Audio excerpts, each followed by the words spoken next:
So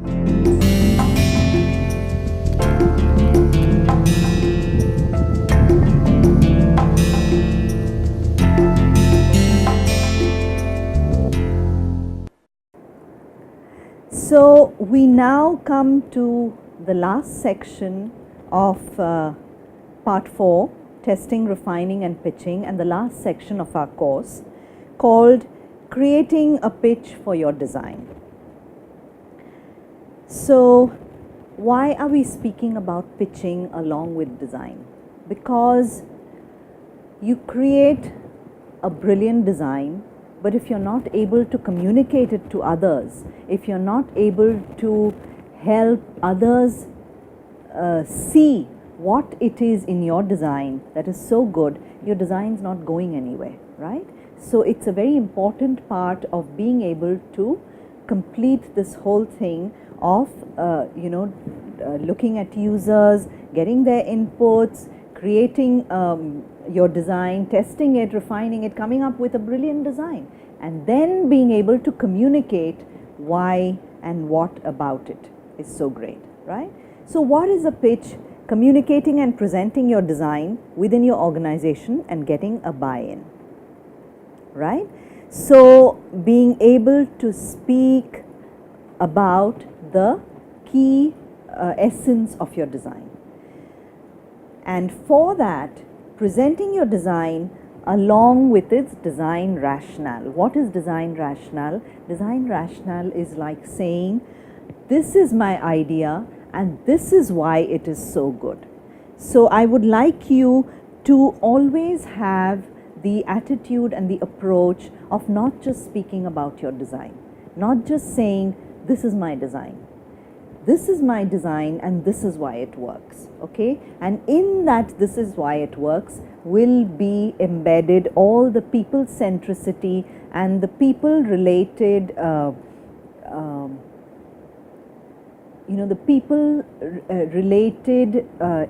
inputs that have come into your design, as a result of which your design has become what it is. It's become a good innovation because you have been people-centric, right? So presenting design along with the design rationale is very, very important, and being able to say why your design is worthy of someone's attention, okay? And the value of an idea is zero. You know that. If it sits somewhere inside your book or your computer or wherever, until it comes out into the world, until you come out and communicate it. So the value of an idea is zero unless it can be communicated and brought out into the world, okay? And communicated with conviction. And your conviction will come from the people centricity, because you know that the design that you've created works well in the lives of people, works well in making lives better. That is the role, that is its goal. So design and development is a combination of creativity and analysis, as we have understood now. This whole approach of people-centered design is about bringing together very effectively the analytical approach as well as the creative approach. Just being creative without the connect, without the grounding with the people and their needs is blue sky, is like art, right?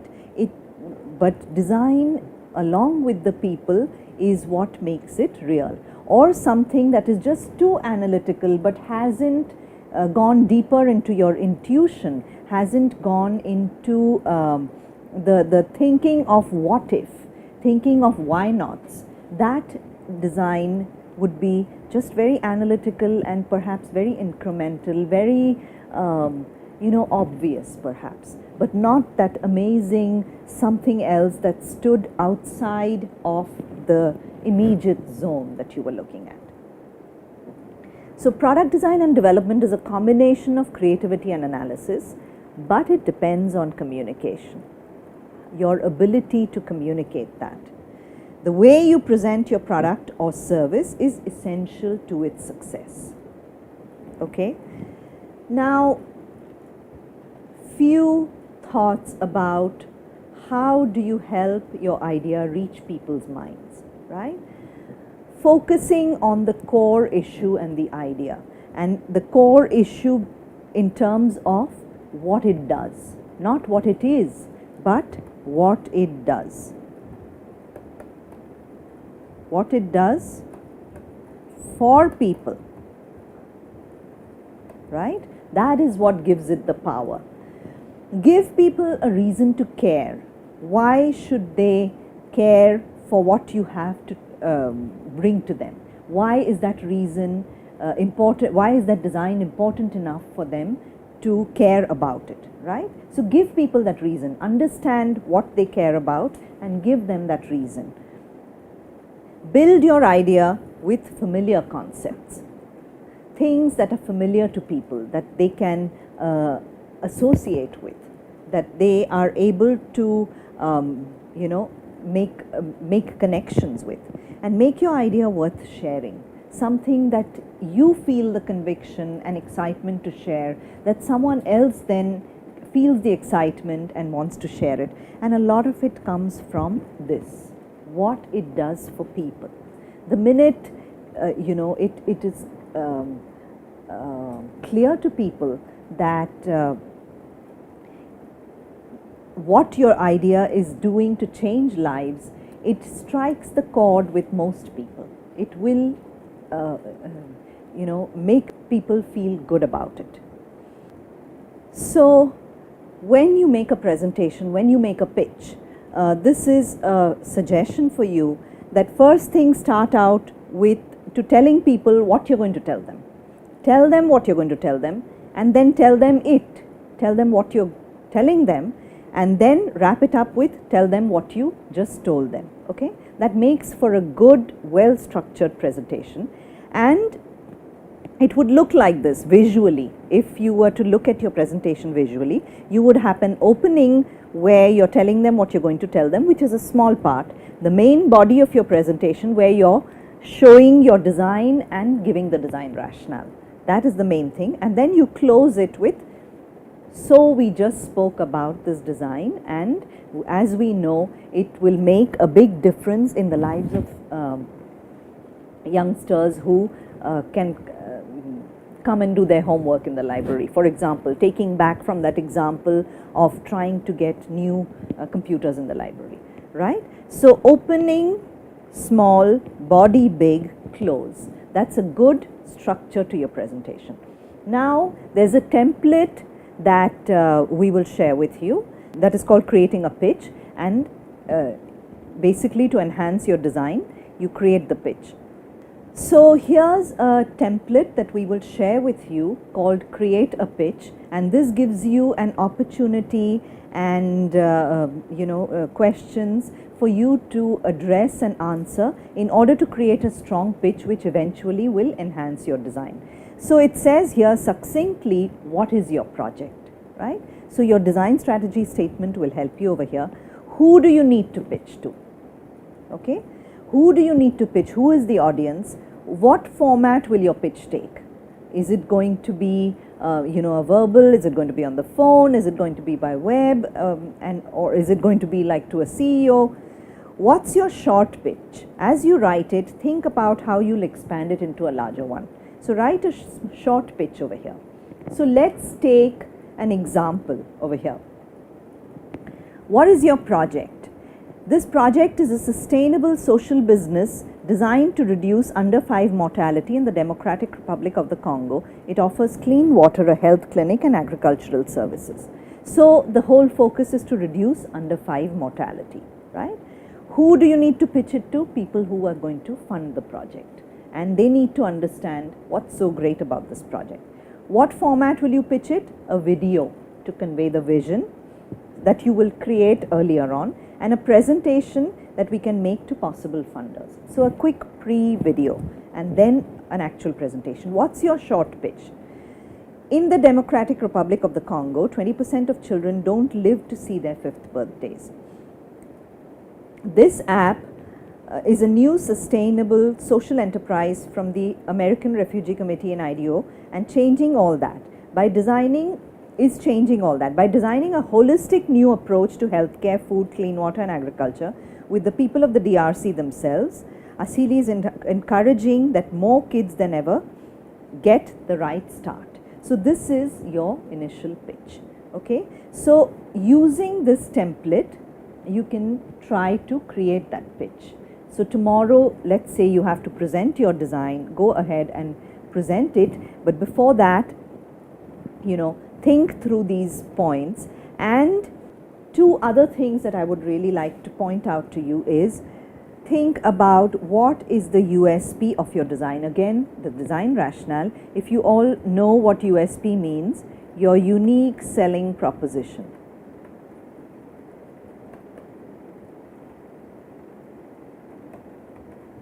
So in other words, it is like saying, what's so great about your design?